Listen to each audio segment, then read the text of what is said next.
a todos y bienvenidos a Spirit Almanac. Soy Tamara Suárez.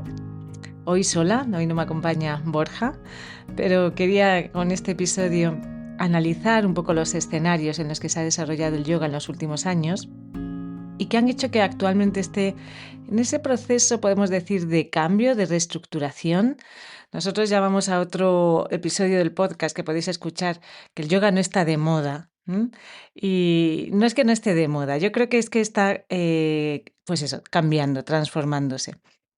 Y cojo también aquí un poco el testigo en este episodio de otro que siguió al de El yoga no está de moda, que lo grabaron Borja con Frank y con Víctor, que se llama Práctica y todo llega. Nuevos casos de abuso en el mundo del yoga.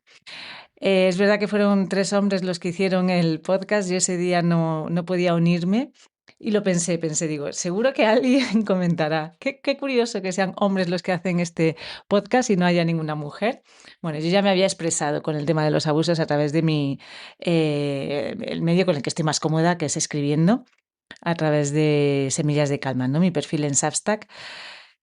Que podéis encontrar en bsmtyoga.substack.com y de hecho esto que voy a comentar hoy pertenece a 2 capítulos o a 2 escritos, a 2 publicaciones que hice para ese perfil, ¿no?, que tengo ahí en Substack.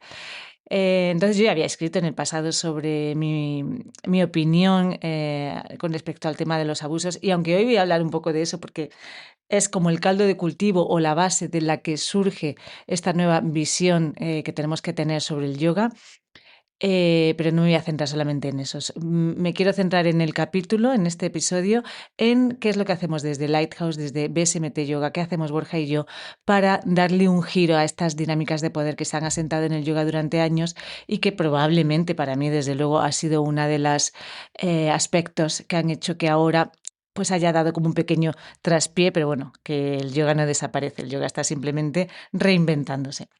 Y cómo desde nosotros como docentes y desde nuestra escuela, cómo ayudamos y tenemos esa responsabilidad también en generar ese cambio.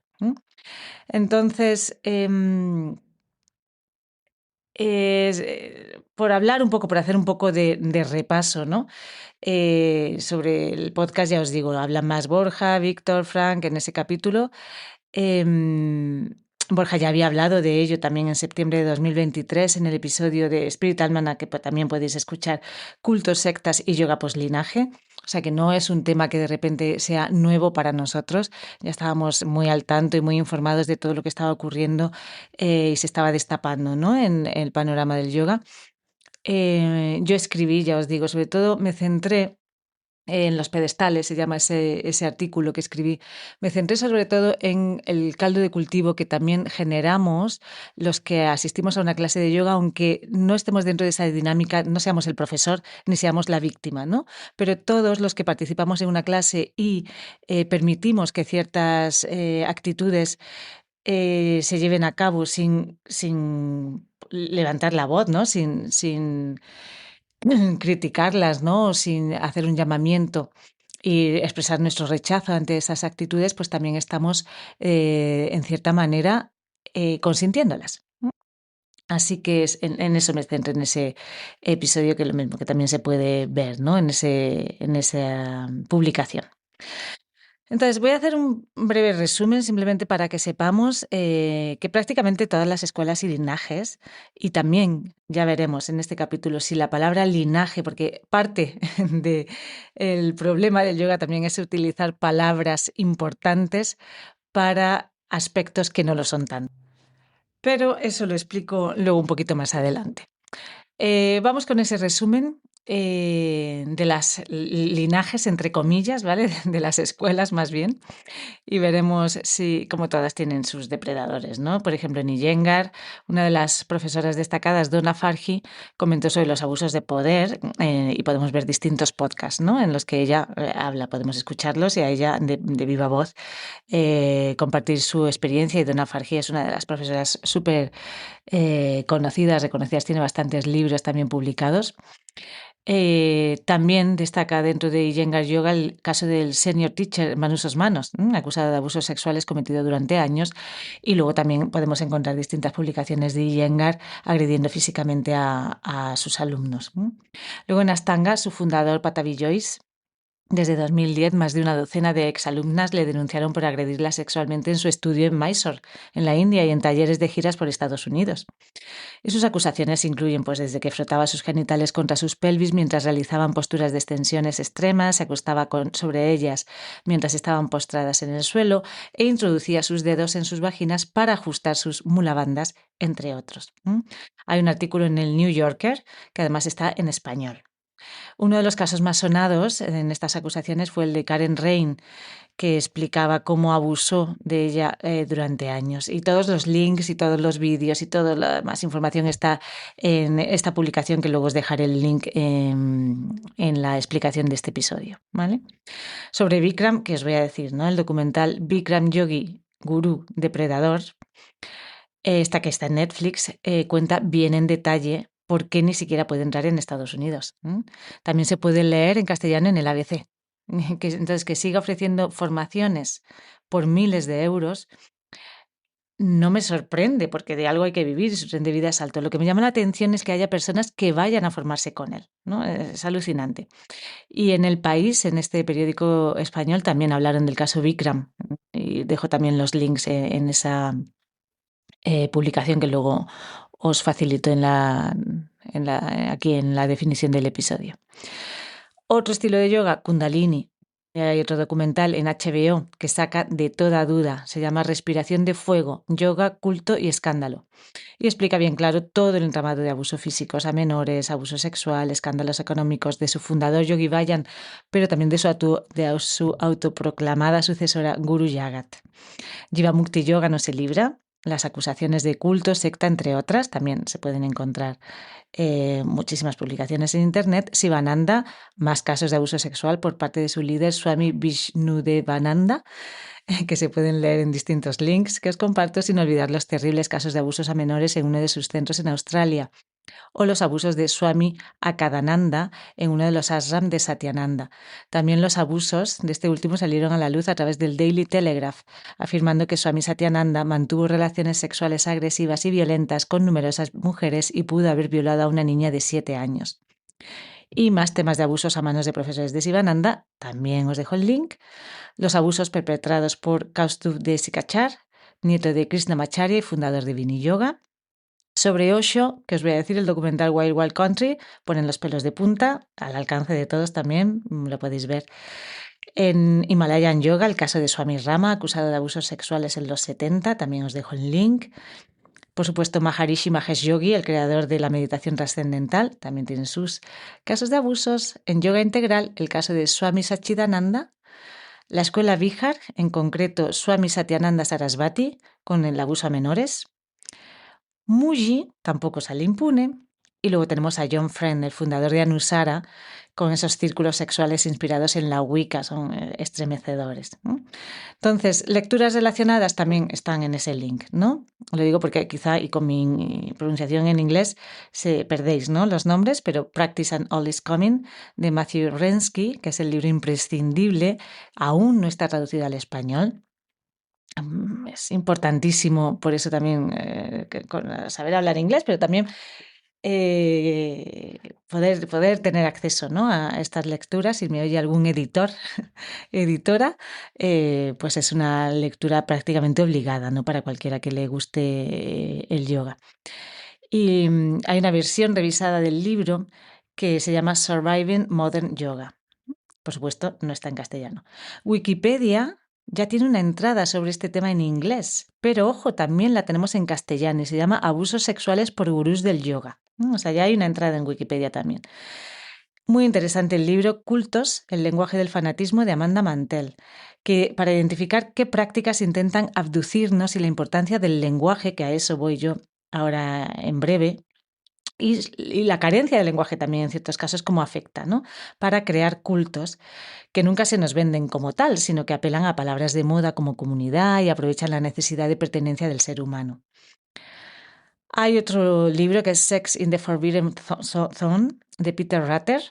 Es un analista junguiano que analiza el tipo de relaciones de poder que terminan en estos abusos, como muchas víctimas se someten a insinuaciones sexuales debido a una poderosa amenaza psicológica.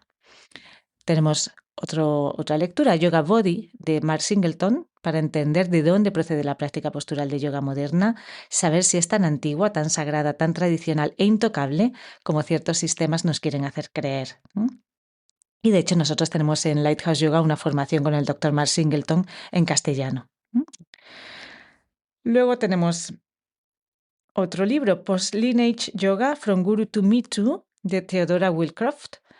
Y a medida que más y más personas disfrutan de la práctica, este libro plantea las siguientes preguntas. En comunidades basadas más en redes entre pares que en estructuras de liderazgo jerárquicas, ¿cómo se negocian los más altos estándares éticos? ¿Cómo se relaciona la práctica con la vida fuera de la esterilla? ¿Cómo se manifiesta la buena práctica en el yoga poslinaje? Estas son cuestiones que plantea en esta lectura Wellcroft. Y tengo también Sinister Yogis, de David Gordon White, y como se define en el libro, desde la década de 1960 el yoga se ha convertido en una industria multimillonaria en Occidente. Sin embargo, nuestra concepción moderna del yoga deriva en gran medida de la espiritualidad europea del siglo XIX y la verdadera historia de sus orígenes en el sur de Asia es mucho más rica, sorprendente y entretenida de lo que la mayoría imaginamos. Para desentrañar esta historia, David Gordon White se centra en los practicantes de yoga. Entonces examina milenios de la vasta y diversa literatura del sur de Asia, descubre que los yogis suelen ser representados como hechiceros o brujos que utilizan sus peligrosas habilidades sobrenaturales, que pueden incluir desde la resurrección de los muertos, la posesión, la levitación, para obtener poder, riqueza y placer sexual. Entonces, como demuestra White, incluso aquellos yogis que no son abiertamente malvados se asemejan poco a las ideas preconcebidas que Occidente tiene sobre ellos, ¿no? Como unos seres de luz. Entonces, toda esta info está fácilmente disponible. En cuanto pongamos en Google yoga, Me Too, abusos de poder en el yoga, en inglés vamos a encontrar, por supuesto, muchísima más información, pero ya os digo que también hay en castellano, hay una entrada en Wikipedia directamente. Entonces, con toda esta información fácilmente disponible, a día de hoy sigo encontrando en las formaciones futuros profesores que no tienen ni idea de esto, ¿no? Personas que llevan años practicando cierto estilo y uso deliberadamente la palabra estilo y no linaje, pues llevan años practicando esos estilos y no saben nada de sus fundadores. Entonces yo antes pensaba que se debía a que toda la información estaba en inglés y de difícil acceso, quizá para los que no hablan fluido el idioma, pero ahora está todo en español, casi todo en español. Entonces, también hice aquella publicación y ahora este podcast, con todo este listado, ¿no? Con toda esta enumeración de estilos, de gurús, entre comillas y demás, como manera de facilitar el acceso a la información, ¿vale? Porque muchas veces quizá a lo mejor no sabemos por qué no queremos, ¿no? ¿Y por qué no quiere alguien saber de los abusos que ha cometido el gurú de su estilo, ¿no? Del estilo que practica? Y aquí entran en cuestión muchos factores, ¿no? Por ejemplo, yo pienso que si eres una figura destacada de un estilo de yoga, ¿qué haces? ¿No? Y de repente te enteras de que ese gurú del que tienes una foto colgada, se han destapado un montón de casos de abusos, ¿qué haces? ¿Renuncias a dar clases, talleres y cursos de ese estilo y ahora pasas a ser una profe más de Vinyasa? ¿O te buscas otro trabajo? Yo creo que ahí también está un poco el kit de que muchas profesoras, profesores hayan hecho la vista gorda y sigan haciéndola. Hacen la vista gorda, ignoran, justifican o tardan en salir a la palestra para reconocer y ponerse del lado de las víctimas. Porque entonces ¿qué? ¿Puedes seguir dando clases con las directrices dadas por un depredador sexual de un estilo de yoga que ha generado tanto sufrimiento? ¿No? Y eso lo dejo ahí como reflexión para cada uno, ¿no? Lo que practicamos y la relación también que tenemos con nuestra práctica. A mí me gusta plantear preguntas, ¿no? Y cada uno ya que vaya averiguando las respuestas, ¿no? Las vaya buscando en su interior, vaya contemplando sobre todas estas ideas, ¿no? Quería comentar, como había dicho al principio, sobre el poder de las palabras. A mí es un tema que me interesa muchísimo. Yo antes de dedicarme al yoga estudié publicidad y estuve trabajando en distintos departamentos de relaciones internacionales y toda la parte de las palabras siempre me ha gustado mucho, ¿no? El significado de las palabras, qué palabras utilizamos, la falta de palabras, etcétera. Entonces, voy a centrarme un poco en el poder de las palabras, por ejemplo, cuando hablo de estilo, ¿no? Hablo de estilo y no utilizo la palabra linaje. Porque lo que veo en el mundo del yoga, y expone también Amanda Montell en su libro, es cómo se utiliza el lenguaje, cómo el uso de ciertos términos se utilizan para despistar, para manipular, para ocultar, para sugerir. Y uno de esos términos, por ejemplo, y no voy a meterme en todos, pero voy a aquí mencionar unos poquitos, uno de ellos es linaje. Si nos vamos a averiguar qué es un linaje, ¿m? El término se ha traducido del inglés para denominar como tal ciertos estilos. No quiere decir que en español no estuviera esta palabra, ¿no? Pero es verdad que para denominar estilos, la palabra lineage se utiliza mucho en inglés y ya la hemos traído al español también para denominar esos estilos, ¿no? Pues linaje, en inglés, por ejemplo, es como el descendiente directo de un ancestro, ¿no? Entonces, ciertos ancestros o pedigrí. Eso es a lo que hace alusión la palabra linaje. Entonces, linaje se ha utilizado en estilos como Ashtanga, como Iyengar, como Kundalini, para dar a entender que lo que se practica procede de una larga línea de maestros, ¿no? Con una historia dilatada, con raíces lejanas en el tiempo. Entonces se utiliza esa palabra para dar la sensación de importancia, una idea de tradición, de algo clásico, ¿no? Y no un invento o popurrí moderno salido de la cabeza de un fundador coetáneo nuestro, ¿no? Sin embargo, es el caso y es la realidad de estos casos mencionados, ¿no? El documental, por ejemplo, de Yogi Bayan deja claro que no hay un linaje de siglos. Todo es un remix de prácticas de yoga con aspectos del sikhismo que conlleva, por cierto, su respectiva apropiación cultural, denunciado por parte de practicantes de esta religión en el mismo documental, ¿vale? Distintos sikhs, recuerdo en concreto una chica sikh que denuncia el daño que ha hecho Kundalini de Yogi Bayan a su religión. Entonces, la apropiación cultural es otro tema importante que ya hablaremos en otra publicación, ¿eh? Es muy interesante. En referencia a Ashtanga, el origen es Patabi Jois, o sea, no hay un origen más allá en el tiempo. Es verdad que fue alumno de Krishnamacharya, que es un profesor del siglo XX, y este último jamás enseñó Ashtanga Vinyasa Yoga. Y de hecho, Krishnamacharya fue también profesor de Iyengar. Y ambos estilos son muy diferentes. Iyengar y Ashtanga son súper distintos. Bueno, súper distintos depende, ¿no? Pero la forma de practicar, los dos son asana pura y dura, pero es verdad que la forma de practicar y dónde ponen el foco es bastante distinto, ¿no? Decir que Ashtanga tiene su base en los sutras de Patanjali quizá es mucho decir, ¿no? Porque es un estilo basado en asana, donde los otros 7 pasos brillan un poco por su ausencia. No se propone una práctica de meditación, cuando es básicamente de lo que tratan los Yoga Sutras. Los Yoga Sutras es un tratado sobre la mente, ¿vale? En respecto a un pasado ilustre basado en un texto, el Yoga Corunta, que estaba escrito en hojas de palma, etc., parece que hay más mito que realidad en todo ello. Y yo me remito a obras, me remito a la obra de Matthew Remski que habla más sobre esto. Por lo tanto, la palabra linaje quizá es demasiado para una práctica inventada por un señor que tuvo su profesor, por supuesto, estudió yoga e ingenió un estilo. Eso no se lo quita a nadie, ¿no? Tuvieron sus profesores, estudiaron yoga, practicaron yoga y luego inventaron un estilo. Es como si cualquiera de nosotros sistematizamos una manera de practicar y como hemos estudiado yoga, hemos tenido un profesor, hemos estudiado los sutras y hemos tenido profesores y mentores de yoga, pues decimos, por lo tanto, que es un linaje. Bueno, habría que analizar hasta qué punto es un linaje, qué es lo que nos referimos con palabra linaje, ¿no? Si estamos siendo honestos cuando utilizamos esta palabra. ¿Está prohibido usar la palabra? No. Pero analicemos si se ajusta a la realidad. Y leyendo un poquito veremos hasta dónde llegan tales raíces ancestrales. Y sobre todo, analicemos qué intenta transmitirnos con esa palabra y si busca manipular.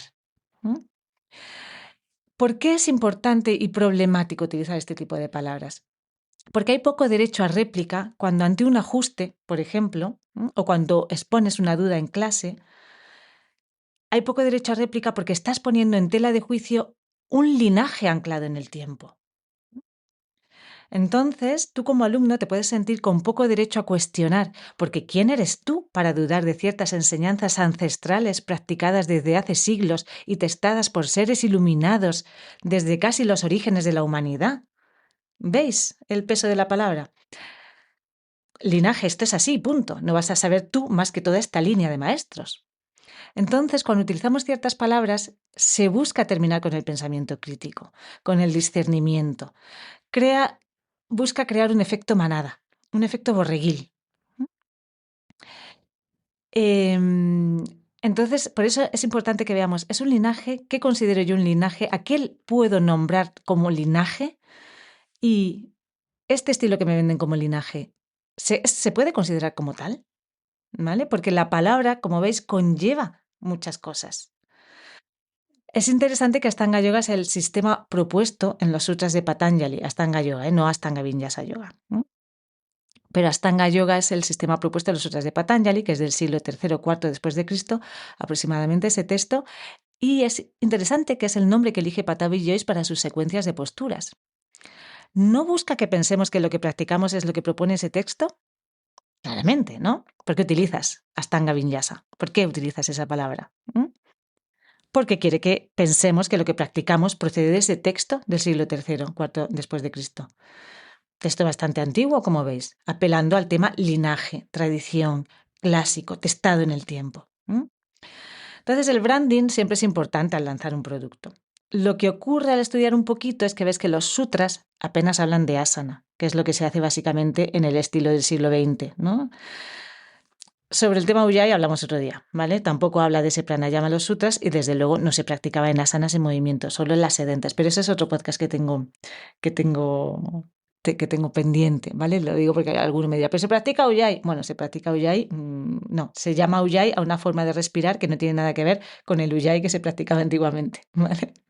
De nuevo, otra apropiación de un término para darle como empaque, una palabra extranjera en sánscrito, rara, estoy haciendo algo importante, estoy practicando una respiración que hacían ya los yogis hace siglos y siglos. De nuevo, utilizando el lenguaje para generar ciertas ideas, ciertas expectativas, dar importancia a algo que se está practicando.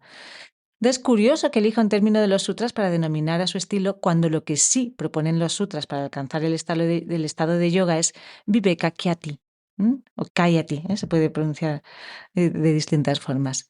¿Y qué es esa herramienta, ¿no? Esa práctica que proponen los sutras? ¿Qué es ese Viveka Kyati? Discernimiento. Buddhi en filosofía Sankhya, un intelecto claro más allá de los gunas. Pero no sé si precisamente discernimiento es lo que realmente se busca en Astanga Vinyasa, ¿no? Cuando jugamos con estos términos.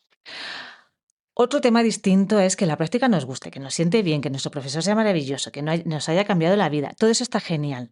Pero creo que es importante llamar a las cosas por su nombre, ¿no? Que cultivemos discernimiento y analicemos. Fuera de linajes y batallas de la tradición, ¿te sienta bien lo que practicas a ti? Sin todo el adorno de algo ancestral, mágico, secreto, lo que hacían los yogis hace siglos, ¿cómo te sientes tú? ¿Vale? Porque muchas veces dejamos que nuestra experiencia la determinen las palabras y las experiencias de otros, lo que nos cuentan otros. No, no, no. ¿Qué sientes tú? ¿Mm? Cambiamos de palabra. Hay otra palabra interesante, la palabra comunidad. Otra palabra que a mí me da repelús. A Borja también, no le tengo por aquí, pero si le digo comunidad, sería gracioso escuchar lo que dice. Entonces, comunidad es otra palabra que utilizamos mucho, ¿no? En el yoga, la comunidad, porque generamos comunidad, etc. Reflexionemos si es el término adecuado o quizás es exagerado llamar así a un grupo de personas que se reúnen 2 días en semana para hacer asana, para mover el cuerpo. Pasa lo mismo si vas a pilates, voy a mi comunidad de pilates, o a clase de cerámica, o a flamenco, o a tu club de lectura. Voy con la comunidad del club de lectura, ¿vale? Eres de la comunidad de cerámica. Y yo me pregunto, ¿no es más adecuado hablar de grupo? ¿Vale? ¿Cuál es la diferencia? Pues mirad, un grupo se forma para alcanzar objetivos específicos y tiene una interacción más enfocada entre sus miembros, mientras que una comunidad es un conjunto más amplio de personas que comparten elementos comunes como territorio, idioma, costumbres, generando un sentido de pertenencia e identidad colectiva. Y aquí están los dos términos para mí delicados, ¿no? La diferencia la marcan dos aspectos delicados, pertenencia e identidad colectiva.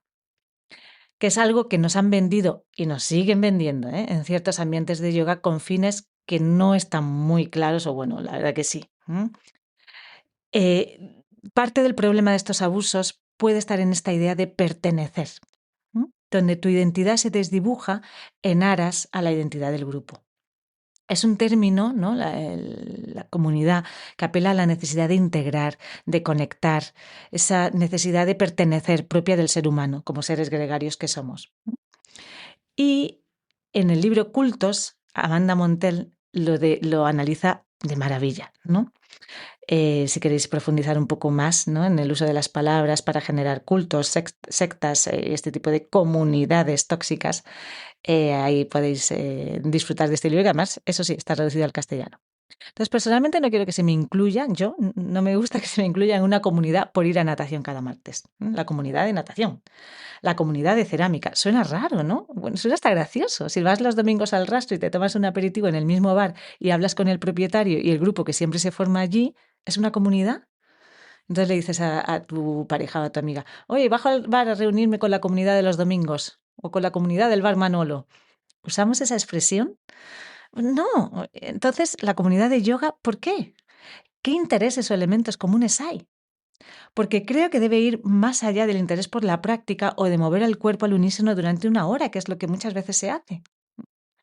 Entonces, de nuevo, esa tendencia repetida en la historia contemporánea del yoga, poner nombres importantes, términos profundos, aspectos banales, normales y corrientes.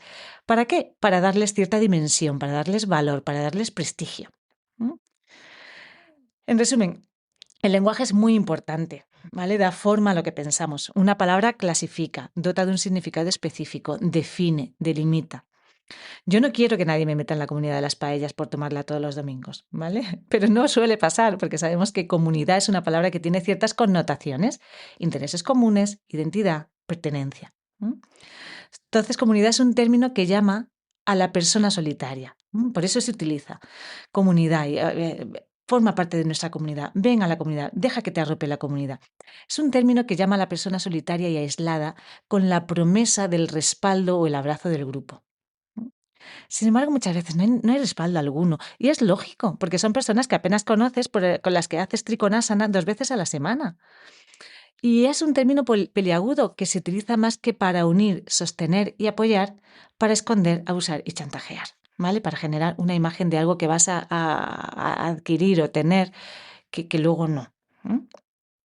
Vamos con otra palabra, la palabra sagrado.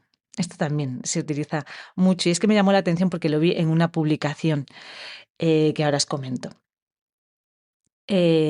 Para esta palabra sagrado, ¿no? Cuando vuelvo al tema de los abusos, recordáis el listado de profesores y gurús, que es amplio, ¿no? Y por cierto no deja de aumentar.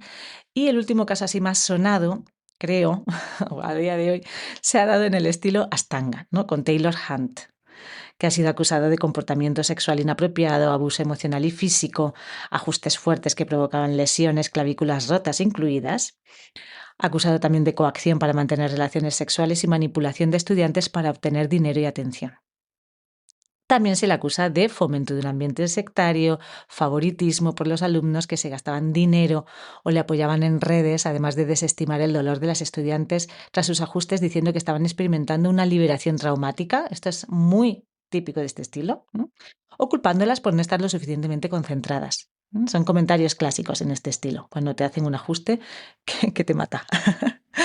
Buscando sobre este caso me ha saltado una publicación de Kino McGregor, que es una conocida practicante de Ashtanga, que decía las siguientes palabras: The actions of Taylor Hunt have poisoned Ashtanga Yoga and broken the sacredness of the Mysore practice space. Que traduzco también para los que hablan inglés, porque ya sé que mi acento es tremendo. Pues traducido, las acciones de Taylor Hunt han envenenado Ashtanga Yoga y roto lo sagrado de la práctica de Mysore. Y ahí a mí me saltaron todas las alarmas. ¿Cómo sagrado? O sea, es como king, king, king. Esa palabra saltó a mí. ¿Sagrado? ¿Qué es sagrado? Dos cosas aquí. La práctica de Ashtanga es sagrada. ¿Por qué? Sagrado y de la RAE, ¿vale? De la Real Academia Española de la Lengua. Significa digno de veneración por su carácter divino o por estar relacionado con la divinidad, que es objeto de culto por su relación con fuerzas sobrenaturales, perteneciente o relativo al culto divino. Yo, leyendo esto, creo que se nos va de las manos lo de poner de nuevo palabras importantes para dar importancia. ¿Alguien define la práctica de yoga como sagrada? A ver, de manera coloquial podemos decir hago yoga religiosamente. Es sagrado para mí, ¿no? Lo entiendo. Pero en una publicación enfocada a manifestar tu opinión sobre un caso de esta envergadura. Y punto número 2, que me llama la atención. Ella comentaba, ahora se ha envenenado a Astanga Yoga, ¿no? Dice, las acciones de Taylor Hunt han envenenado a Astanga Yoga y roto lo sagrado de la práctica de Mysore. ¿Cómo que ahora se ha envenenado a Astanga Yoga? ¿Ahora? No, los casos de abuso del fundador Patabi Joyce que salieron a la luz hace años no cuentan. Y de nuevo, la pregunta, ¿es posible seguir practicando algo que tiene este pasado, esta historia y este recorrido? Me limito a palabras de otras personas que lo han vivido de primera mano, ¿eh? Y son Jubilee Cook y Karen Rain, ambas víctimas de continuos abusos por parte de Patabi Joyce, que decían dejar de venerar públicamente al agresor sexual y de lucrarse con su nombre. Hacer declaraciones y mostrar imágenes que glorifiquen al perpetrador puede silenciar y perjudicar a las víctimas. Es menos probable que las víctimas denuncien el abuso si los miembros de la comunidad se muestran poco receptivos y si elogian al agresor con afirmaciones como «todavía lo quiero, nadie es perfecto», «solo tuve experiencias maravillosas con él» o «no debemos olvidar lo gran hombre que fue y todo el bien que hizo». ¿Vale? Entonces ellas exponían esto. Yo, personalmente, yo ya Tamara Suárez, ¿vale? He llegado a oír que como eran hindúes y es otra cultura más machista y patriarcal, pues bueno, que no es para tanto, que hay que ser comprensivos y entender de dónde proceden. Increíble, ¿eh? Lo he oído de primera mano, recuerdo perfectamente, una profesora aquí en Madrid. Y otra cosa fascinante es que profesores de yoga y centros de yoga con cierta repercusión aquí en España sigan haciendo como que no saben nada de esto. No definen su posición, ni siquiera mencionan este tema y continúan alabando esta práctica como si tal cosa. Entonces, llamamiento también. A mí me saltan las alarmas de nuevo con todo esto. Volviendo al uso del lenguaje para esconder, modificar, manipular, Cook y Rain, estas dos alumnas, ¿no?, que habían sufrido abusos de Patabi Joyce, hacen un llamamiento también a llamar las cosas por su nombre. Y dicen así, no utilicen eufemismos. Por ejemplo, cuando Patabi Joyce tocaba los genitales de las mujeres e incluso las penetraba digitalmente, en lugar de llamarlo por su nombre, agresión sexual o violación, dentro del sistema Astanga se le denominaba ajuste. Y vayamos un poco más allá. Llamar a los ajustes físicos donde suena crack, los que lesionan, que fuerzan el rango de movimiento de la otra persona como algo bueno y que estás experimentando una liberación traumática o que si te has lesionado es porque no estás lo suficientemente concentrada, es una absoluta barbaridad y un abuso en toda regla. Y podéis ver el podcast o podéis escuchar el podcast en el que tuve con Carmen Valencia, cómo el yoga afecta a los tejidos, creo que se llama así, pero bueno, veréis con Carmen Valencia, que es una fisioterapeuta especialista en tendón, y ahí hablamos sobre si es posible palpar el nivel de apertura de una articulación para forzar manualmente al alumno a más profundidad. Por supuesto, me dijo que no, alucinaba de pensar que alguien pudiera ir a una clase, ella como fisioterapeuta, llegar y verte ahí en, yo qué sé, en Urva Dhanurasana. No, tú tienes más rango de movimiento porque he palpado tu articulación. ¡Clac! O sea, se le ponían los ojos como en blanco. Pero, ¿qué pasa? Que quizá un profesor de yoga que pertenece a un linaje ancestral sagrado, que tiene unas capacidades sobrenaturales. Entonces, la mayoría de las practicantes de yoga somos mujeres. Ya está bien. Decidamos a quién le damos poder para opinar y analizar nuestro cuerpo, nuestras posturas, nuestros patrones. Decidamos quién nos toca, quién nos ajusta, con qué conocimientos y si es de recibo que se nos fuerce y en nombre de qué. Creo yo personalmente los ajustes manuales y ya analizaré en otro momento los tipos que hay, en las formaciones los vemos desde luego en detalle. Creo que los ajustes manuales, aquellos que nos hacen daño, que no tienen en cuenta nuestro cuerpo único, son un tipo de abuso que puede abrir la puerta a todo lo demás.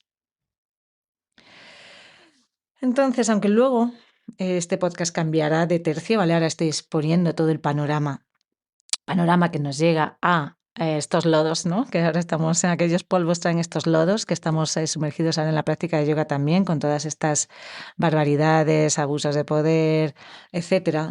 Gente no preparada que va como si fueran fisios súper especialistas ahí palpando y abriendo articulaciones y etcétera.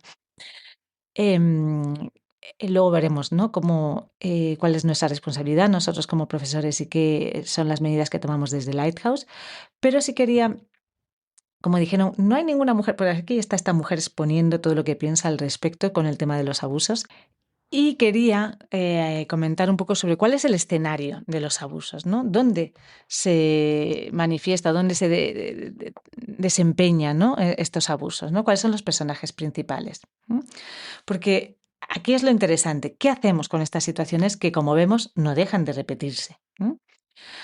Em, yo en su día, ya os digo, en un post llamado Los pedestales, compartí sobre todo nuestro papel, ¿no? Analizando nuestro papel como practicantes de yoga, la responsabilidad a la hora de llamar a alguien profesor o maestro.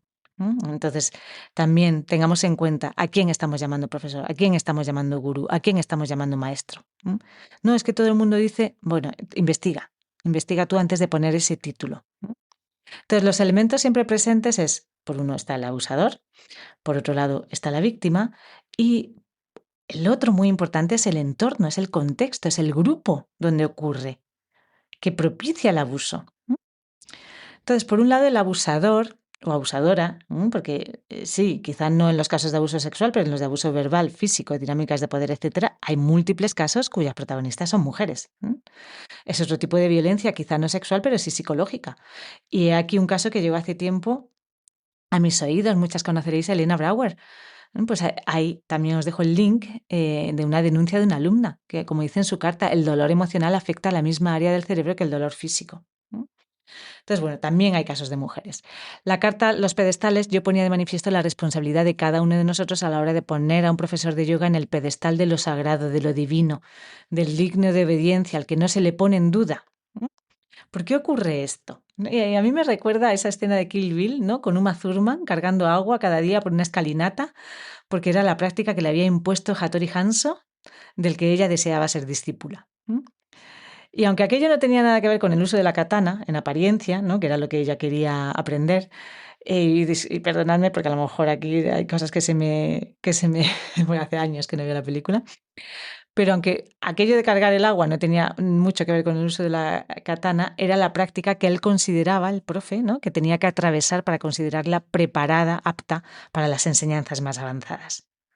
Entonces, eso está en el imaginario colectivo, ¿no? O si Kill Bill no es nuestra referencia, quizá Karate Kid, ¿no? Con aquello de dar cera, pulir cera, ¿no? Que parecía que no tenía nada que ver con el karate y que más una especie de castigo que otra cosa, pero realmente estaba formando a su discípulo, aunque él no se daba cuenta, ¿no? El discípulo no se daba cuenta. Entonces, esa imagen del gurú, que del maestro que sabe y que te prepara, haciéndotelo pasar mal, pero realmente te está preparando para algo más avanzado, esa imagen ha quedado en el imaginario colectivo y nos la hemos llevado al entorno del yoga, en la que ese maestro, que a día de hoy es un profe con una formación de 200 horas, nos la hace pasar canutas, nos ridiculiza y nos castiga porque sabe que eso es lo que necesitamos para doblegar nuestro ego y estar listo para las enseñanzas divinas. Entonces, analicemos si el gurú está al gurú y hasta qué punto debemos obediencia, ¿no? En manos de quién estamos.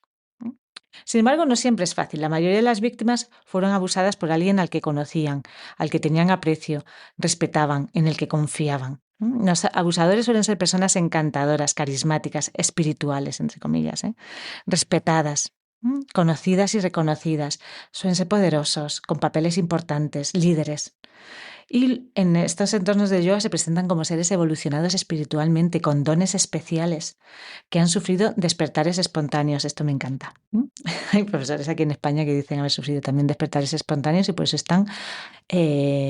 son dignos de enseñarnos a todos los demás. Bueno, pues han sufrido despertares espontáneos, que son una especie de elegidos. Los abusadores tienen una tendencia al control y eligen las palabras, conceptos muy concretos para enmascarar sus deseos ocultos. Prácticas secretas, intercambio de energía, conexión especial. Luego utilizan términos y palabras que no explican, ¿vale? Cualquier palabra en sánscrito que nunca traducen y te hacen sentir como una tonta porque no sabes el significado. ¿Y qué pasa? Pues que tienes un deseo inmediato de pasar al otro lado, de ser especial, de formar parte, de conocer el término. ¿Mm? Entonces, ¿veis cómo todo esto, los términos que utilizamos, la falta de términos, la información que das con cuentagotas, todo esto tiene su objetivo en la manipulación, en manipular? Son profesores que generan espacios llenos de confusión, de dependencia, de culpa, de favoritismos. Esto nos va a sonar seguro, ¿eh? No tenemos que pensar en un gran gurú porque dice, bueno, yo es que nunca he estado con un gran gurú, yo es mi profe de barrio. Sí, sí, pero luego vamos a analizar las dinámicas de poder que se crean con estos profesores más de a pie. Los favoritismos, las críticas combinadas con halagos. Ese momento en el que un profesor serio y exigente te sonríe. Tiene una palabra amable contigo y sientes que el mundo da vueltas, ¿no? Empiezas a sentirte especial, a sentirte encajando en el grupo. Todo eso debería ser una señal de alarma. Las palabras dinámica de poder deberían empezar a resonar en tus oídos. ¿Está aprovechando esta persona su poder, su posición como profesor? Entonces, tenemos por un lado el abusador, tenemos por otro lado la víctima, que dentro de una clase de yoga pues son las estudiantes. Es importante tener claro las definiciones legales de agresión sexual que se basan en el comportamiento del agresor, no en su intención ni en cómo se siente la víctima. El término ha cambiado con el tiempo al ampliarse conceptos como el de propiedad, libertad sexual, cuerpo, derechos, consentimiento. El abuso sexual puede generar sensaciones placenteras, desagradables y neutras. Puede que no se perciba en el momento. Y si bien el comportamiento puede parecer consensuado, el consentimiento verdadero no es posible cuando existe una diferencia de poder como la que se da en la relación alumno-profesor. Las agresiones sexuales pueden implicar o no el uso de la fuerza e incluyen acciones como manoseos o tocamientos indebidos. En muchos casos, la agresión sexual no se trata de sexo, sino de abusar del sexo y la sexualidad para ejercer poder sobre otras personas, para controlar, intimidar o violar. Y aquí menciono estas palabras de Jubilee Cook. Dice, cuando Patavi Joyce me agarró los genitales y los pechos mientras me ajustaba en las posturas de yoga durante la clase, sentí que disfrutaba de la sensación de poder y no necesariamente obtenía placer sexual. Su descaro al agredir sexualmente a estudiantes en presencia de otros, evitando la confrontación, demuestra aún más su posición de poder como líder de la Astanga Yoga. En esas palabras de la alumna. Entonces, muy atentas a las relaciones y dinámicas que se establecen con el profesor, porque el abusador suele establecer una conexión emocional o de confianza con las posibles víctimas para reducir su inhibición ante el abuso sexual. El amor o la grandeza que aparecen irradiar los abusadores pueden ser en realidad un indicio del carisma y el poder que utilizan para captar a las víctimas. ¿Por qué muchas de ellas no hablan hasta que no salen los primeros casos, quizá años después del abuso, no? Esto es algo que comenta mucha gente. Mucha gente dice, bueno, pero ¿por qué habla de esto ahora? Pues hay miles de motivos. Aquí yo expongo unos cuantos que se me ocurren, ¿no? Pues desde luego, uno de los motivos puede ser el miedo a no ser creídas, a ser apartadas del grupo, a ser criticadas. Otro de los motivos puede ser el miedo a perder su reputación, su trabajo, sus grupos de práctica. Miedo también a las represalias, porque el perpetrador suele tener contactos, poder, influencia, estatus. Por la idea de que la ira, la rabia, la venganza no es algo que experimenta una persona espiritual que practica yoga. Esta es otra de las grandes tonterías que se han ido comentando en yoga. Ay, pues hija, qué poco espiritual, encima de que practicas yoga, qué carácter. Pues esas tonterías luego también afectan en esta parte. Porque otro de los motivos, porque se la silencia con comentarios como no es para tanto. Mira, déjalo pasar. Perdónale. O se las culpabiliza de la situación. Hombre, tú no dijiste que no, tú tampoco te apartaste, etcétera. En palabras de la profesora de Astanga Karen Rain, que fue abusada por Patavi Joyce, ella dice, el miedo a las represalias si me quejaba, el miedo a perder mis amistades, mi carrera profesional y mi sentido de pertenencia hacen imposible hablar de consentimiento. Estaba indefensa ante el gran maestro de yoga que descargaba su corpulencia sobre mí y se frotaba contra mi cuerpo mientras yo realizaba y sostenía complejas posturas. Me sometí, aguanté, intenté minimizarlo. Más motivos, y vuelvo a palabras de Karen Rain. La idea de que el gurú de este sistema de yoga fuera mi agresor sexual me parecía inconcebible. Practicar yoga Ashtanga dotó a mi vida de sentido y significado al hacerme parte de un grupo elitista de maestros certificados y practicantes avanzados. Era mi pasión y mi carrera profesional me hacía sentir saludable, en forma, fuerte y gratificada. Me daba un sentido de pertenencia. Mucha atención aquí a cómo ella habla de sistema de yoga y no linaje, ¿eh? Ella ya utiliza un sistema de yoga y no utiliza la palabra linaje. Y por último, otro de los motivos por los que no se comentan, no se denuncian estos casos en el momento, es uno de los motivos claves que además en la formación de yoga sensible al trauma lo vemos, es un obstáculo a la recuperación y es la vergüenza y el no querer presentarte como víctima. Y de nuevo, en palabras de Karen Rain, no toleraba la idea de ser una víctima. La sola palabra conlleva un estigma que yo había interiorizado como sinónimo de persona fracasada, débil o digna de lástima. Me autoengañé para no sentirme ni ser vista como fracasada, débil o digna de lástima. Me convencí de que Patavi Joyce no me estaba violentando sexualmente. En ocasiones incluso intenté ensalzar las agresiones. Quería creer lo que algunas personas decían y aún dicen, que Patavi Joyce me transmitía energía sanadora al tocarme de esa forma. Lejos de sentirme digna de lástima, con esas ideas conseguía sentirme afortunada, casi bendecida. Entonces, bueno, tomamos aquí aire, es duro escuchar y yo volver a leer, ¿no? Y a recordar estas palabras, ¿no?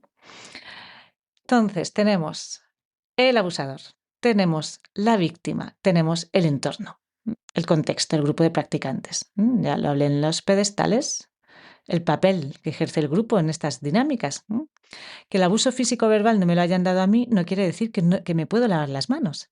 No quiere decir que soy especial ni una alumna ejemplar y que la otra persona es torpe, una negada, lo hace mal. Una conducta inapropiada en clase no debe ser ignorada. Personalmente estas dinámicas de poder a mí me repelen. No las he experimentado a menudo en clase. Es verdad que hace mucho tiempo que no asisto a una clase presencial en un estudio, la verdad. Pero cuando lo hacía pude verlo, por ejemplo, en clases de Iyengar y por profesoras, por mujeres. Y luego también por un profesor de Iyengar, que hablo en alineación en otra de las publicaciones, de un estudio en el que trabajé. Huelga decir que no volví a esa clase. No pasó de un estilo jerárquico, patriarcal, comentarios de superioridad del profesor y coacción del alumno. Pero para mí, suficiente. Me niego a recibir ese trato por parte de nadie. Entonces, nuestras decisiones importan, lo que hacemos importa.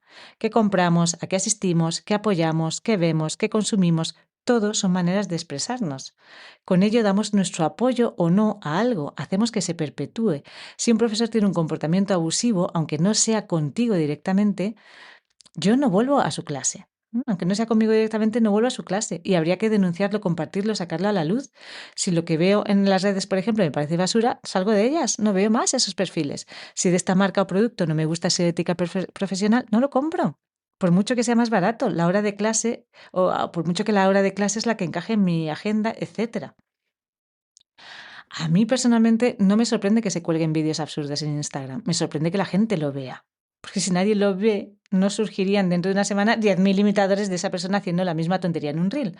Entonces, si ciertas marcas fabrican en países donde los trabajadores tienen unas condiciones laborales terribles, trabajo infantil, etcétera, no vuelvo a comprar la marca. Imagina si todos hiciéramos lo mismo. Esa marca desaparecería. Y las demás marcas contemplarían muy mucho otros medios de producción.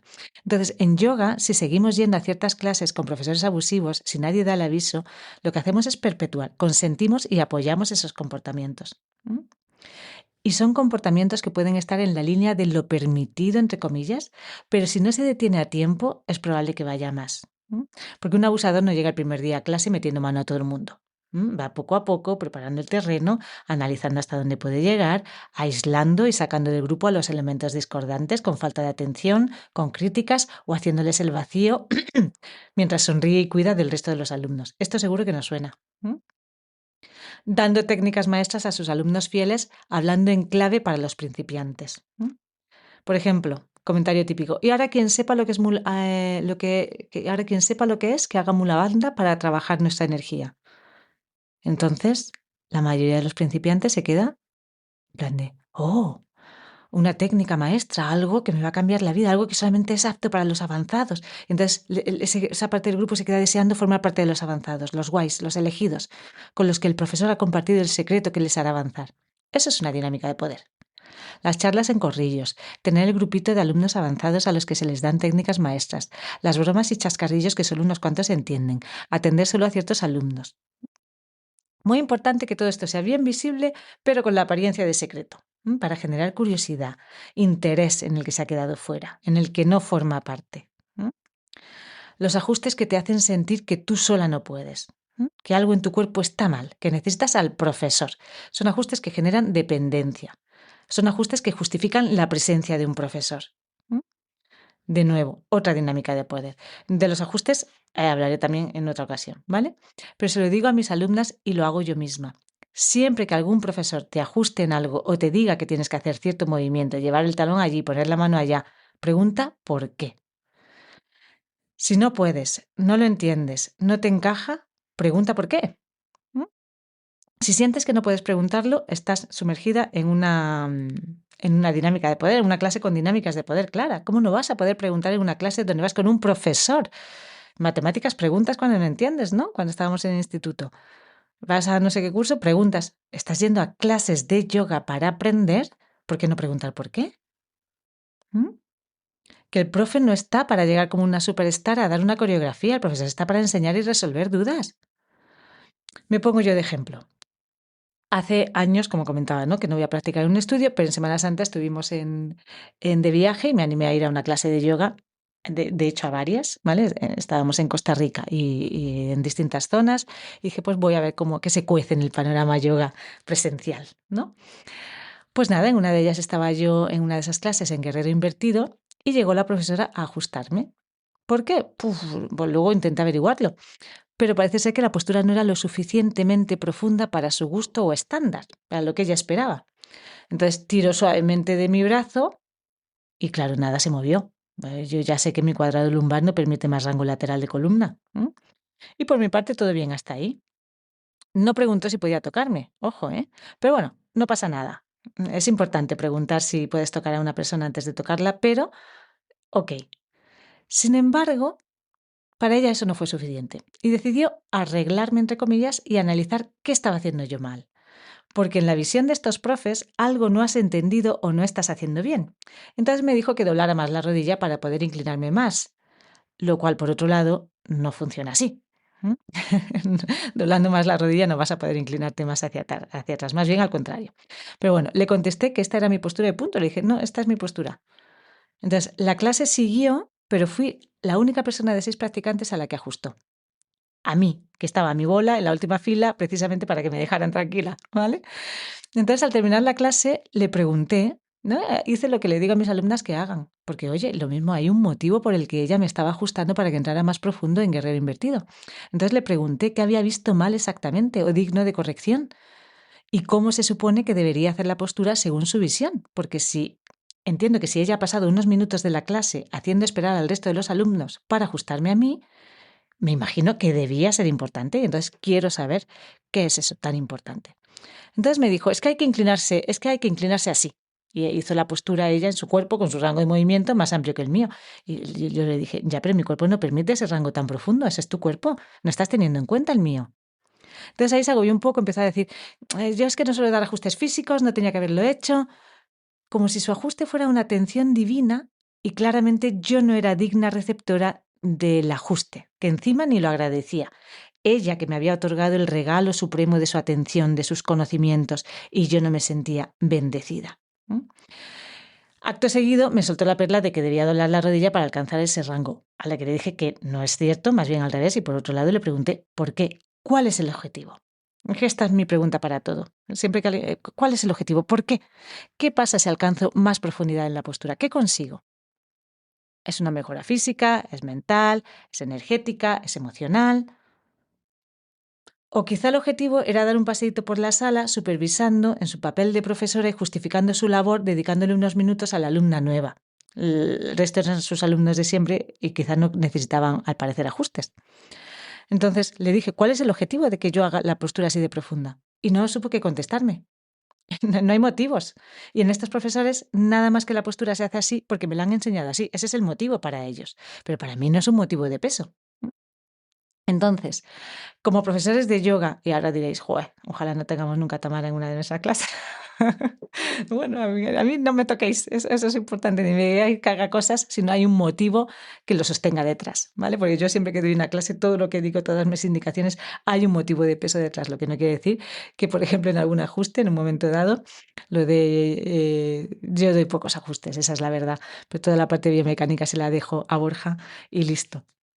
Pero, como profesores de yoga, considero que antes de hacer un ajuste con todo lo que implica mentalmente para la persona que lo recibe, ¿m? Y esto también podemos profundizar, ¿no? Siempre que, como profesor, que tienes ese estatus de poder, ¿no? De liderazgo en una clase. Cuando te acercas a una persona para decirle algo, eso tiene un impacto más allá de las palabras que dices, ¿vale? Siempre tenemos que tener claro, como profesores de yoga, antes de hacer un ajuste, si es necesario, si va a beneficiar y a qué responde. ¿M? ¿Es una necesidad del alumno o una intervención que ilustra la interpretación del profesor? Esa interpretación de profesor, ese papel de profesor. ¿Vale? Entonces, ¿estás ajustando porque ese alumno sientes que lo necesite, que hay algo que se puede ajustar ahí? ¿O lo haces porque así estás haciendo ese papel de profesor que va y toca y tal, y ajusta y te sientes necesario? ¿M? Estas situaciones pasan constantemente. Y soy consciente de que no todo el mundo va a poner en tela de juicio el ajuste de un profesor, por muchos temas, ¿eh? Temas de carácter, de inseguridad. No vas a poder replicar a lo que te diga porque quizás sientes que no tienes los conocimientos suficientes. El tema del linaje sagrado, ¿os acordáis? Luego la capacidad de cada uno de poner límites, de no querer ser la nota discordante, etcétera. Y recuerdo aquí un comentario que hizo Frank en el podcast que os comento y que me pareció revelador. Él dijo que él era consciente de que por sus experiencias en la vida le cuesta decir no aunque quiera. Y aunque es algo que está trabajando en terapia, sigue siendo difícil para él establecer límites, decir que no cuando así lo desea. De manera que hay que proteger a nuestros alumnos, proteger los espacios para la práctica, que sean lugares seguros. ¿M? Ya hemos visto que el poder y el privilegio pueden corromper cualquier espacio y que muchas pequeñas señales pasan desapercibidas. Por lo tanto, para ello, tanto Borja como yo, desde Lighthouse Yoga y desde BSMT Yoga, nuestra metodología, analizamos mucho cuál es nuestro papel como educadores, profesores de yoga, profesores de futuros profesores. Somos muy conscientes, tanto Borja como yo, de nuestra responsabilidad en el diseño de los futuros escenarios de yoga, de los entornos de práctica, la mirada y preparación de los profesores. Son cientos los alumnos que pasan por nuestras formaciones cada año. Y uno de nuestros objetivos es identificar y ayudar a identificar a nuestros alumnos estas dinámicas de poder. Porque ellos las han sufrido, pero es muy curioso que luego sienten que las tienen que perpetuar, porque es que un profesor de yoga es así, ¿no? Entonces, es muy importante identificar estas dinámicas, poner palabras a sensaciones y experiencias que todos hemos tenido, identificarlas en voz alta y sin miedo como tóxicas, dar el primer paso a la hora de sacar a la luz, de no tener miedo, de cultivar el pensamiento crítico. Muy importante para nosotros en nuestras formaciones que los alumnos sepan siempre qué hacen, por qué, que nada en yoga está al azar, todo debe estar reflexionado, porque no es eso precisamente lo que caracteriza la práctica de yoga, cultivar atención. ¿M? Entonces, em, ¿cómo hacemos nosotros esto? ¿Cómo lo hacemos en Lighthouse? Y aquí a lo mejor esta es una primera parte del podcast y quizá quieres cortar, ¿no? Y luego ya en esta segunda parte, porque este ya se está alargando, ¿eh? Pensaba yo que iba a ser más corto. Pero ahora viene una segunda parte del podcast que es cómo eliminar estas dinámicas de poder. Y es un temario que hemos llamado People, o que yo llamo People Informed Yoga. Luego le tendré que cambiar el nombre porque todo en inglés pues no puede ser. Pero me gusta, ahora os le explicaré por el juego de palabras, ¿no? Pero es ciertas cosas que hay que tener en cuenta para eliminar estas dinámicas de poder. ¿M? Entonces, de momento, esta primera parte del podcast, ya como veis, hay muchas reflexiones, hay ideas, muchas líneas de análisis. Por supuesto, habré dejado muchos aspectos sin tocar. Cada caso es único. En algunas cosas nos vamos a ver retratadas. Lejos de caer en la crítica, creo que es una oportunidad para ajustar ciertos cambios y avanzar. Y dado que estas dinámicas están presentes en distintos ámbitos de la vida, nos permite avanzar no solo como practicantes de yoga, porque esto que aprendemos aquí lo podemos implementar en distintas dinámicas, en distintos sitios, ¿no? Entonces, esta segunda parte del podcast podemos decir cómo enfrentamos nosotros, ¿no? Este análisis de situación lo hacemos Borja y yo al detalle.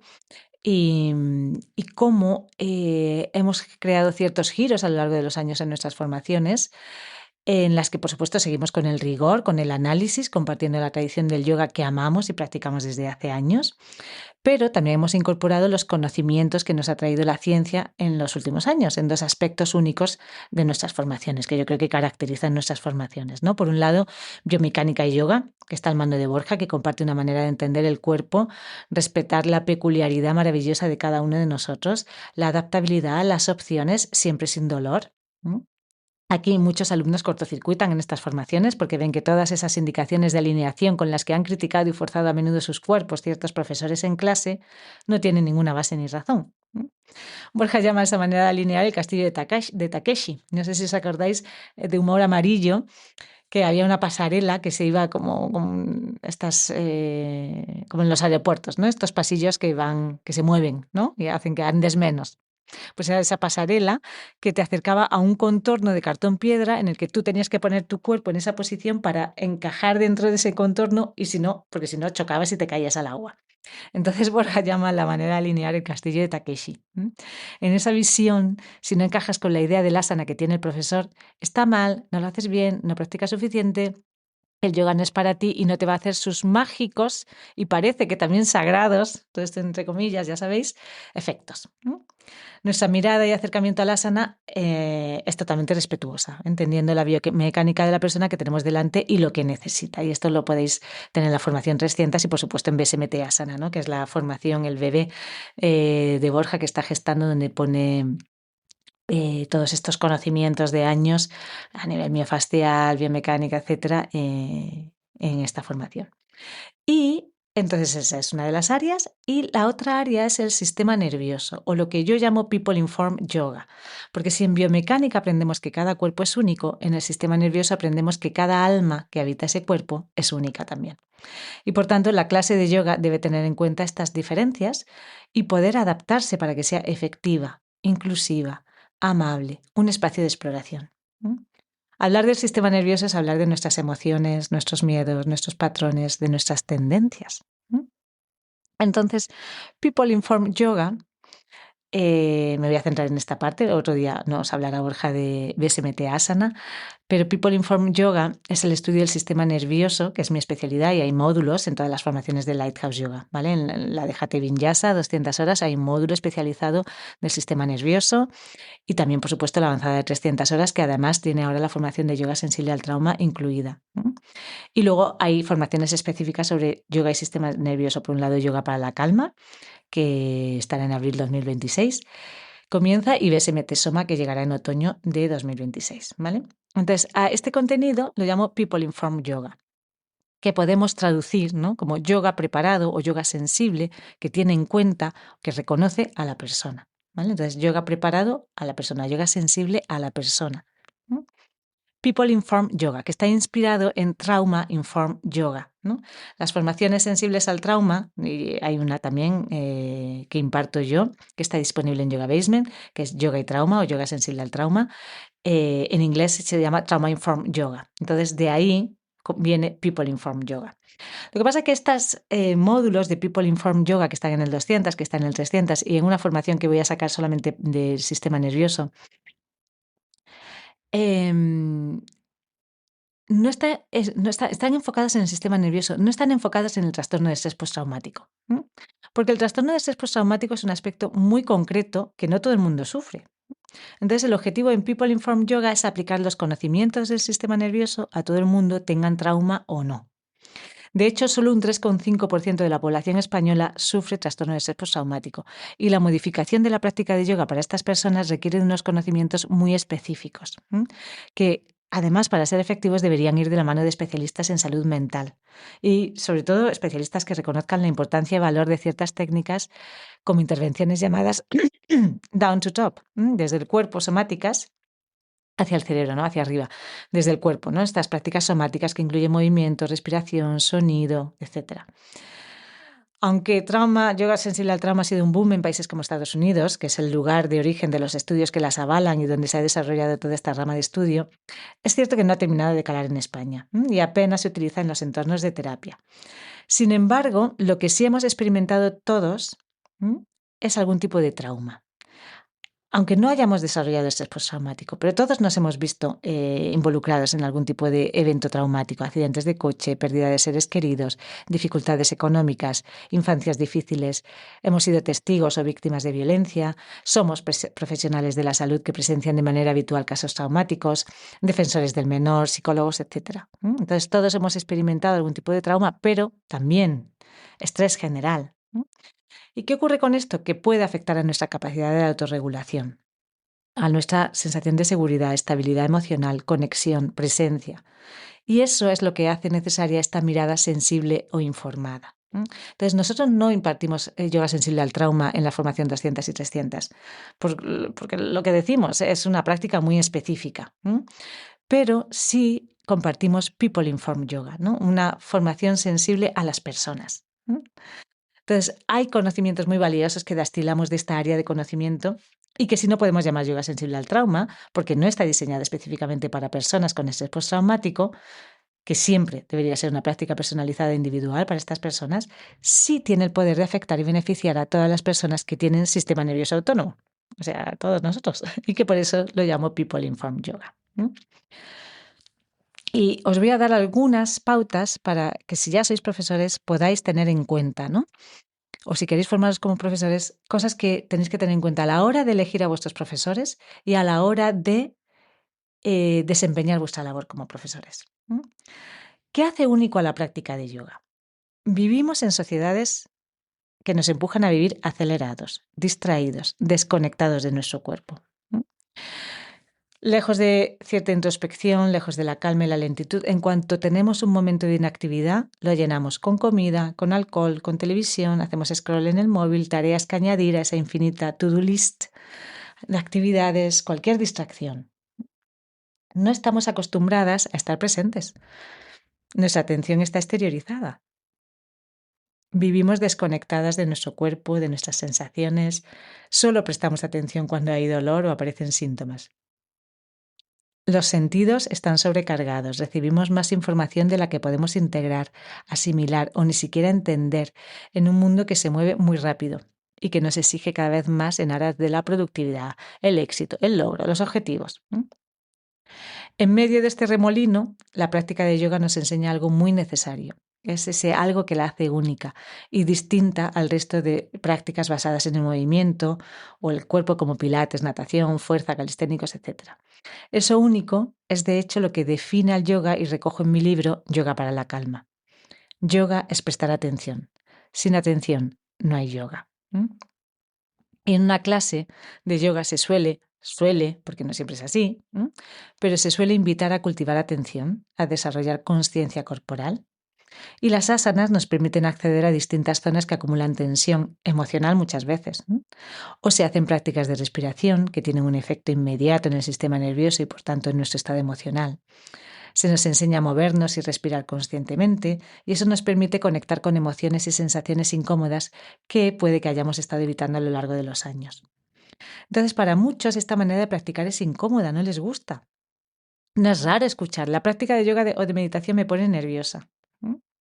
Sin embargo, la práctica no te pone nerviosa. La práctica lo único que hace es desvelar, te hace ser consciente de ese estrés, de esos nervios que ya hay en tu interior. No es un disparador, solo revela. Pero muchos no están dispuestos a enfrentarse y reconocer esa tensión acumulada y escondido ahí en el basement, ¿no? En el sótano. Y prefieren seguir a ritmos frenéticos, desconectados, dejar ese trabajo sucio para cuando haya tiempo, para más adelante, en un futuro donde se imaginan más tranquilos y preparados. Llega ese momento si no damos los primeros pasos nunca, si no enfrentamos el malestar. Para las personas con trauma complejo o trastorno de estrés postraumático, esta incomodidad, si no se hace de manera gradual, que llamamos titrate en inglés, si no se hace de forma personalizada, con recursos, puede ser abrumadora e incluso retraumatizante. De ahí surge yoga sensible al trauma. Tras la aportación de Bessel van der Kolk como pionero, vinieron miles de estudios posteriores a confirmar sus descubrimientos al considerar prácticas alternativas, es decir, que no son terapia hablada, como un elemento clave en la recuperación de los supervivientes. Y entre esas terapias se encuentra el yoga con sus técnicas de conciencia corporal, respiración, movimiento, etcétera. Pero siempre tiene que estar modificado para las necesidades de cada paciente en concreto.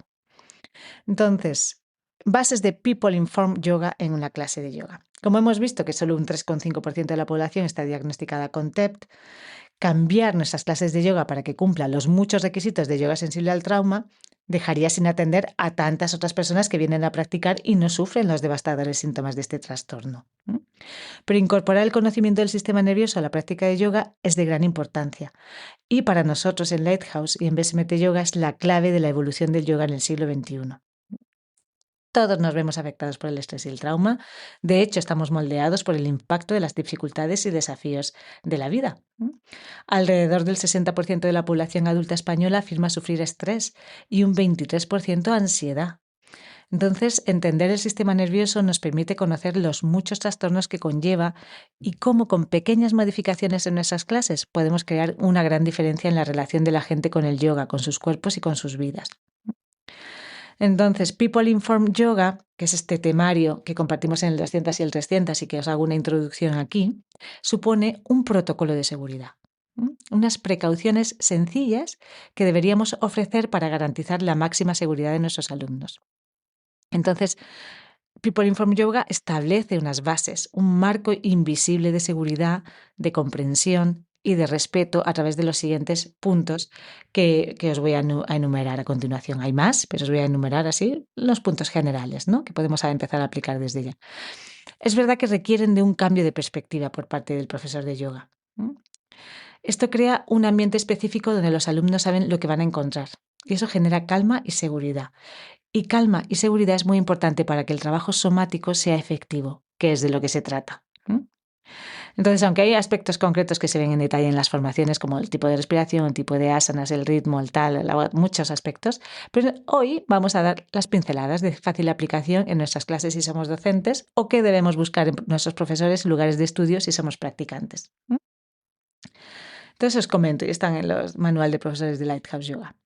Algunos de esos puntos generales son: People Informed Yoga implica que un profesor de yoga comprende que cada persona es única y que los alumnos llegan a clase con su propio bagaje emocional, con experiencias distintas a los demás, ya sean del pasado o actuales.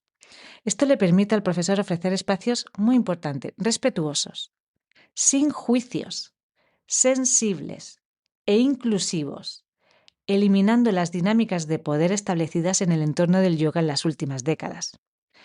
No se trata, ojo, de asumir que todos están traumatizados o desregulados, ¿vale?, sino ser precavidos para no generar vergüenza, presión ni dolor innecesarios al llevar a las personas a zonas vulnerables. Por otro lado, es un profesor que comprende que los seres humanos somos complejos y que parte de la recuperación y el camino hacia el bienestar significa sentirse seguros para explorar esas partes no investigadas de nosotros mismos con valentía y compasión, para que podamos arrojar luz sobre las áreas que hemos tenido demasiado miedo de reconocer. Entonces, cuando sabemos esto, partimos de la base de que cada uno está en una parte del camino, ¿vale?, que todos somos complejos, que tenemos muchas experiencias. Saber esto nos permite abordar, no saber esto, porque lo sabemos, pero reconocerlo, ¿no?, y hacer como un poco de parada en esto, nos permite abordar a nuestros estudiantes con compasión y curiosidad, en lugar de juzgarlos o presionarlos si los vemos en dificultades o distraídos. Es un profesor que normaliza las diferencias, las excepciones. Entenderá lo incómodo que puede ser y no le dará miedo cuando aparezcan dificultades, que ofrecerá comprensión y caminos para trabajar con esa incomodidad y no exigirá que la práctica de yoga siempre tenga un resultado específico de alegría y bienestar. Eso es una fantasía. La práctica de yoga no es algo para estar siempre happy. La práctica de yoga nos pone muchas veces en el disparadero de estar enfrente de situaciones y sensaciones y emociones incómodas.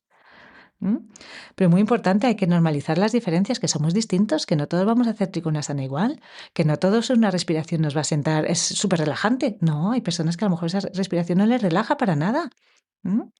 Entonces, que no nos asusten las excepciones, que eso es lo que ocurre con muchos profesores cuando alguien presenta una duda, se sienten ofendidos. No, que es que somos distintos. Por lo tanto, y aquí hay otro punto, es un profesor que está abierto al diálogo, a entender, que sabe que hay asteriscos. Estos asteriscos es una básica en BSMT Yoga, es decir, asteriscos, excepciones, que todo es amoldable, modificable y que el objetivo es acompañar al alumno en este camino de autoconocimiento. Entonces es un docente que asume que un alumno tiene razones para hacer lo que está haciendo, ya sea no cerrar los ojos aunque tú has dicho que lo cierre, o no hacer una postura en concreto, o quizá tener el teléfono cerca, o no usar un prop que tú has dicho que utilicen, o descansar y hacer una pausa en medio de la secuencia. Tiene motivos para distraerse, para no seguir las instrucciones o guías, etcétera. Entonces asumes que tiene sus razones. La mayoría de personas suelen ser exigentes consigo mismas, muy autocríticas.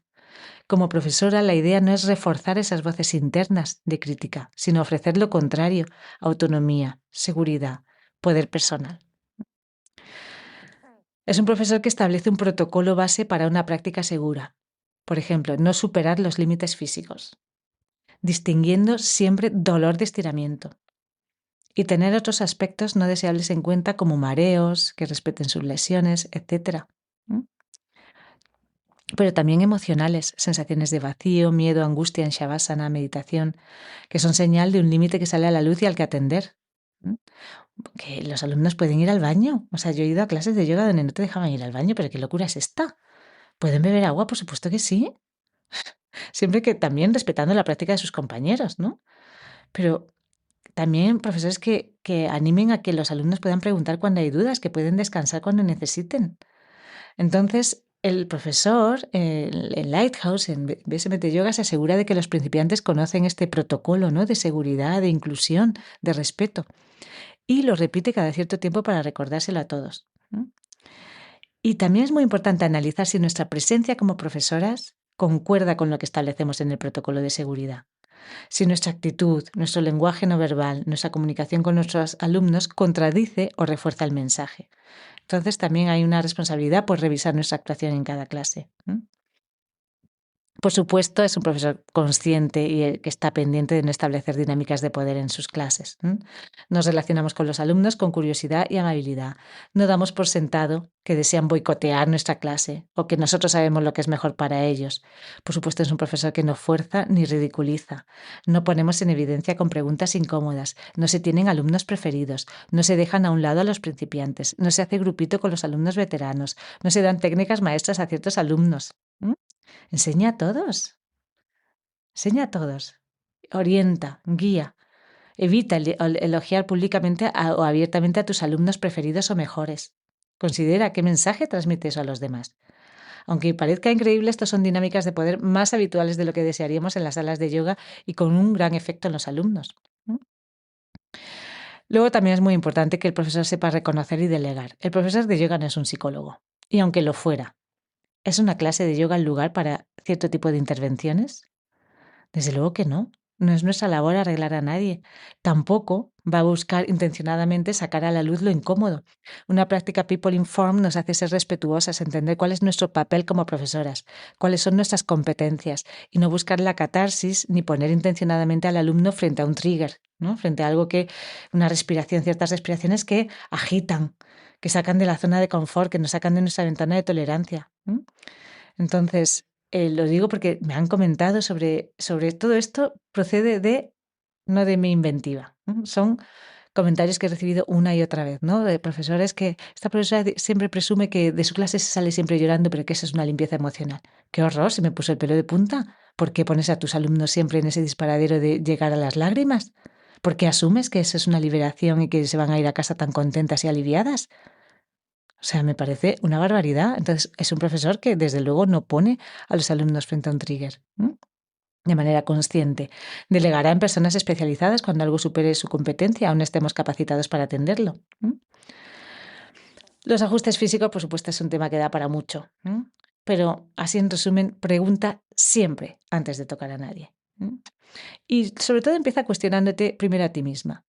¿Es ese ajuste necesario y qué intentas transmitir con él? Porque muy a menudo, como profesoras, puede que busques el contacto físico para conectar con los alumnos, para caer bien, para crear cercanía.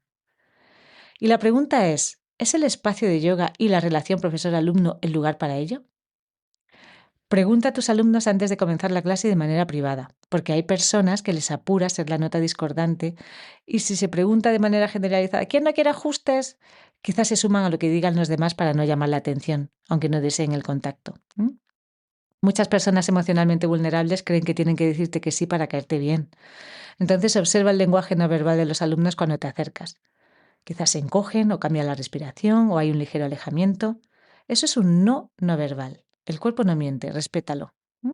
Hay no verbales y hay no no verbales, igual que hay sí verbales y sí no verbales. Las excusas de buscar una alineación correcta o proporcionar una relajación profunda no están por delante de las necesidades y deseos de los practicantes. Entonces, evita acercarte por detrás de las posturas o de forma silenciosa, por ejemplo, en Shavasana, ¿m? Que es una asana de relajación donde podemos sentirnos vulnerables o tan sumergidas en nuestro interior que percibir de repente un contacto puede ser aterrador. Lo mismo con todo este uso de aceites esenciales, apoyar las manos en los hombros para que suelten, para que sueltes, o masajes de cualquier tipo en la cara, en los hombros, en los pies. De nuevo, no quiero decir que no sea terapéutico, que no sea agradable dentro de su contexto, pero ¿es la práctica de yoga el lugar para ello? ¿Mm? Y hablaré de más cosas, se habla más en las formaciones y probablemente aquí en el futuro pues también le dediquemos más tiempo a esto. Pero sobre todo analizar, yo no quiero decir esto está mal, esto está bien, simplemente que analicéis. ¿Es una clase de yoga el lugar donde hacer tu grupo de coleguitas? No sé. ¿M? Que cada uno reflexione sobre ella. Shavasana y las posturas donde pasamos cierto tiempo quietos pueden recordar a los momentos de inmovilización con miedo. Entonces, deja que tus alumnos cambien de postura, que puedan moverse si lo necesitan. La quietud es difícil por muchos motivos, ¿eh? Ha sido una de las grandes cosas vendidas como un imprescindible en los entornos somáticos, ¿eh? La quietud no está al alcance de todos. Y eso no quiere decir que no puedan alcanzar ciertos estados, ¿eh? Entonces, no asumas que les falta práctica o que tienen que esforzarse por conseguirla. Entiende por qué cierta postura está en tu secuencia y cómo modificarla para aquellos que lo necesitan. ¿Vale? No se ponen posturas así como quien echa arroz. Otro aspecto, nuestro lenguaje, ya lo hemos visto, es un arma superpoderosa. Lo que decimos importa. Entonces, analiza el impacto de tus palabras, de tus consideraciones, también, por supuesto, tus acciones.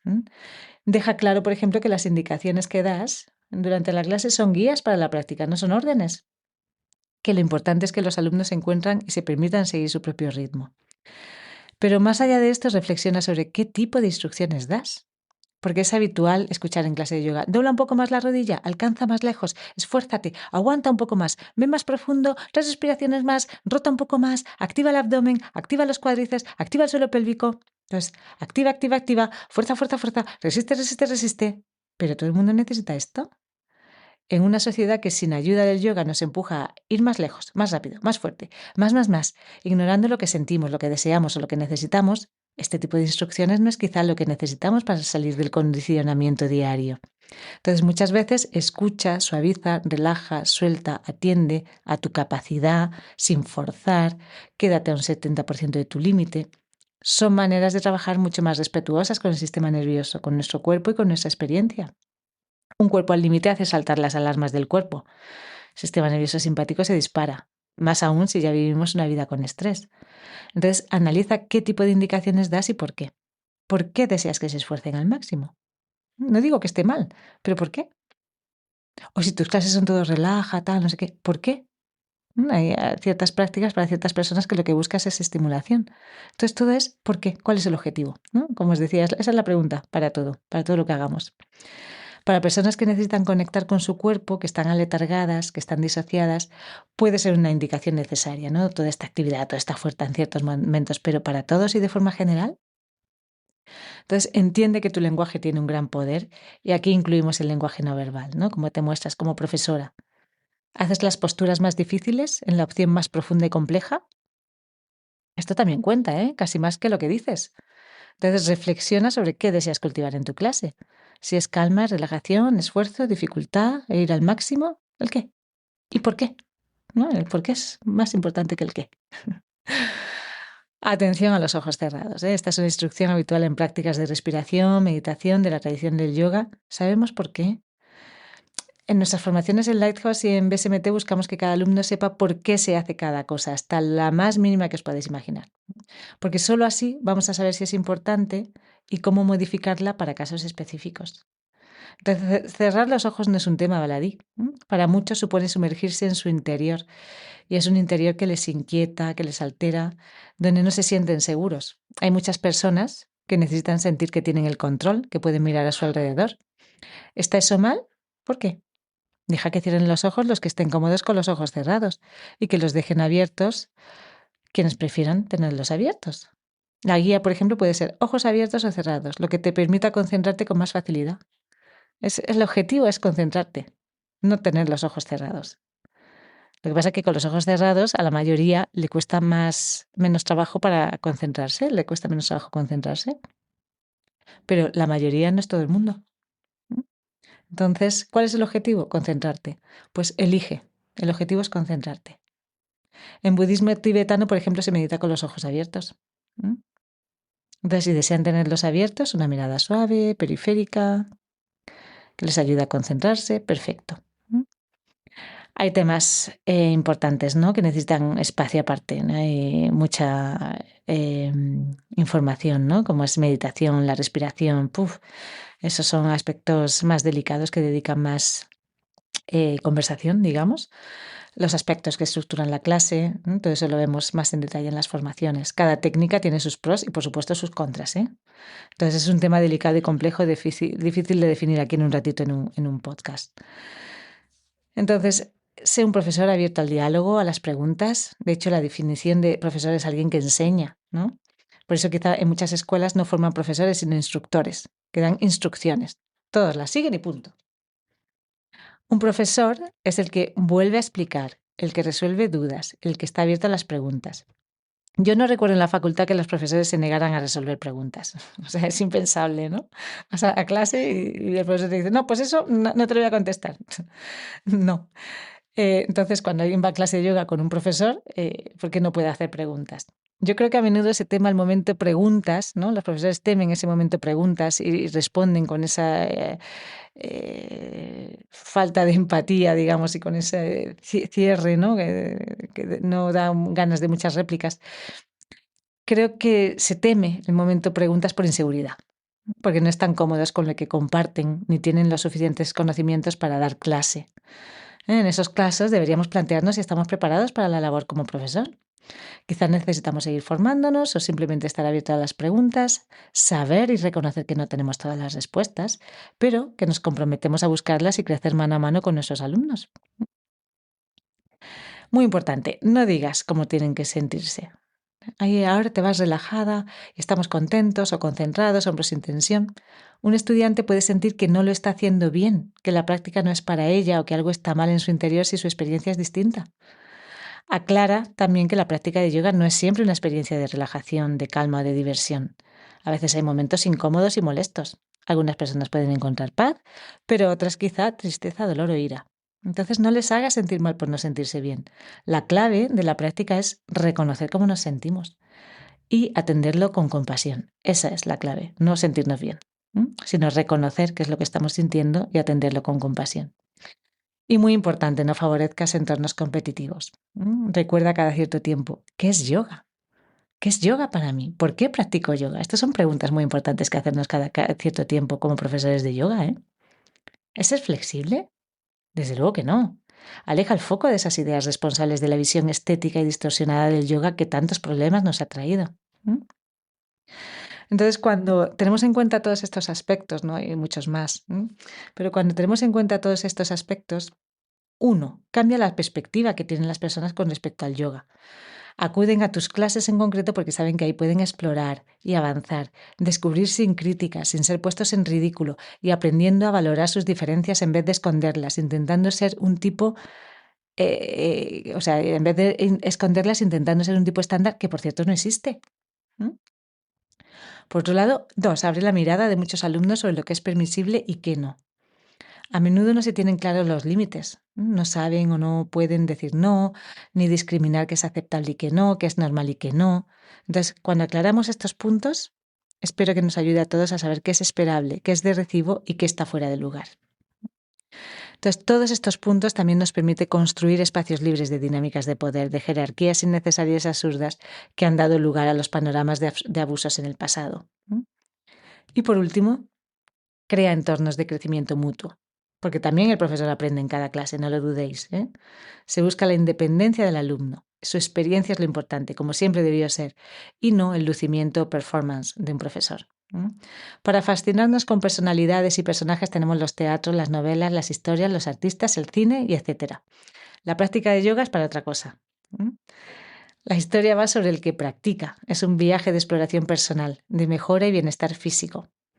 Entonces, y con esto ya me despido, dejemos que cumpla esa función tan difícil de encontrar y necesaria, que la hace única.